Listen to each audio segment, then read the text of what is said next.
What would you do if you woke up one morning to find your own death certificate, signed by the man your wife was sleeping with, lying on your nightstand?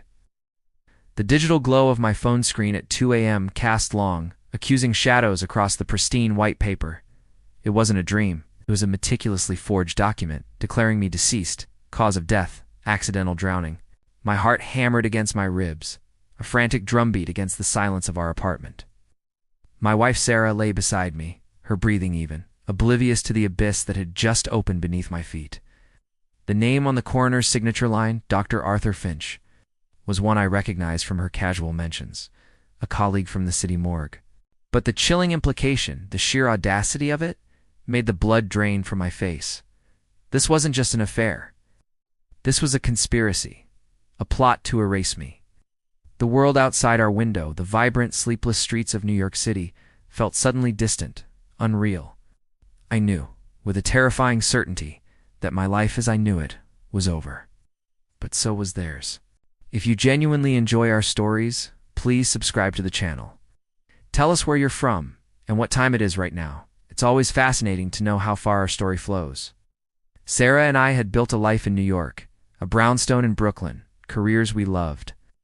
I was a software engineer, she, a forensic pathologist. We had plans, dreams, a future, or so I thought. The first crack appeared subtly, a shift in her routine. Late nights at the lab became more frequent, her phone always face down, a new, almost predatory glint in her eyes when she thought I wasn't looking. I dismissed it as stress, the demands of her high-pressure job. I was loyal, perhaps foolishly so, believing in the sanctity of our vows. Then came the humiliation. A casual dinner with friends in a bustling Italian restaurant in Little Italy. Sarah excused herself to take a call, her voice hushed, her back turned. A mutual friend, a sharp-eyed lawyer named David, caught my gaze. He'd seen her before, he said, at a bar in the West Village, laughing intimately with a man who wasn't me. The description he gave, tall, distinguished, silver-haired, matched Dr. Finch. The seed of doubt, once planted, began to sprout thorns. Her behavior grew stranger.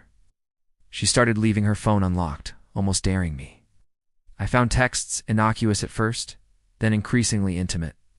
From a receipt for a weekend getaway to a boutique hotel in Miami Beach, dated for a time she claimed to be at a conference in Chicago. The lies piled up, each one a brick in the wall she was building between us. I started checking her call logs, cross-referencing her work schedule with her actual whereabouts. The slow discovery was agonizing, 1,000 tiny cuts. Each piece of evidence, a shard of glass in my heart. Sarah became cold, manipulative. She'd gaslight me, twisting my concerns into accusations of paranoia. "You're imagining things, Mark?" she'd say, her voice dripping with feigned concern. "Maybe you're just stressed." She'd flaunt her new expensive jewelry, gifts from her lover, claiming they were bonuses from work. She made me feel small, insignificant, a burden.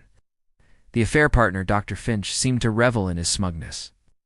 I saw them once, leaving a high-end steakhouse in Dallas, his arm possessively around her waist, his eyes scanning the street with an air of untouchable arrogance. They believed they were invincible, their secret safe, their future secured. I broke down. I remember sitting in our living room, the city lights twinkling outside, feeling utterly hollowed out. The man I was, the life I had, felt like a distant memory. But in that brokenness, a cold, hard resolve began to form. They wanted to erase me? I would erase them, not physically, but legally, socially, utterly. I began to gather proof, meticulously, patiently. I installed discreet cameras in the house, capturing her late-night calls, her hushed conversations. I hired a private investigator, a former NYPD detective, to document their rendezvous, from a secluded parking garage near her office on Park Avenue to a quiet diner in Greenwich Village. I collected bank statements, credit card bills, travel itineraries, the death certificate, the ultimate piece of their treachery, I secured in a safe deposit box. I consulted with David, my lawyer friend, explaining the situation in vague terms at first. Then, as the evidence mounted, laying out the full, horrifying truth. He was appalled, but also intrigued by the sheer audacity of their plan. The legal and social traps I set were intricate, designed to unravel their lives piece by piece. I filed for divorce, citing irreconcilable differences, but held back the most damning evidence. I anonymously tipped off the medical board about Dr. Finch's unethical conduct, hinting at a larger scandal without revealing the full scope. I started a shell company, acquiring a small struggling local newspaper in Los Angeles, knowing the power of public opinion. I leaked carefully curated snippets of their affair to a few trusted journalists, framing it as a story of professional misconduct and moral bankruptcy, not yet revealing the death certificate. The public exposure was a slow-motion explosion. The local newspaper, now under my control, broke the story of Dr. Finch's affair with a married colleague, detailing their lavish trips and his questionable ethics. The medical board launched an investigation, suspending his license. Sarah, caught in the crossfire, found her reputation at the hospital crumbling. Her colleagues, once friendly, now eyed her with suspicion. The divorce proceedings, once quiet, became a public spectacle when I finally presented the forged death certificate to the judge. The courtroom in downtown Los Angeles fell silent, the air thick with disbelief. The judge, a stern woman with decades of experience, stared at the document, then at Sarah, her face a mask of utter contempt. Sarah was completely ruined. She lost her job, her professional license, her social standing. Her brownstone, our home, was sold to cover legal fees. Dr. Finch faced criminal charges for forgery and professional misconduct. His career and reputation utterly destroyed.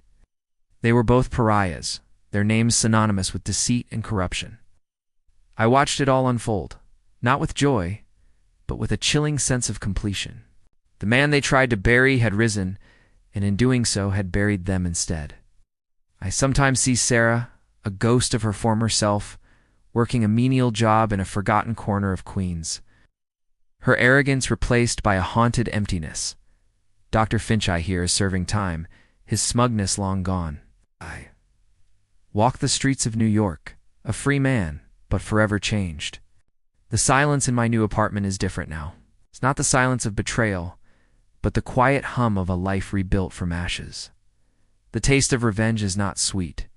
It is cold, metallic, and lingers on the tongue like a forgotten poison. The end.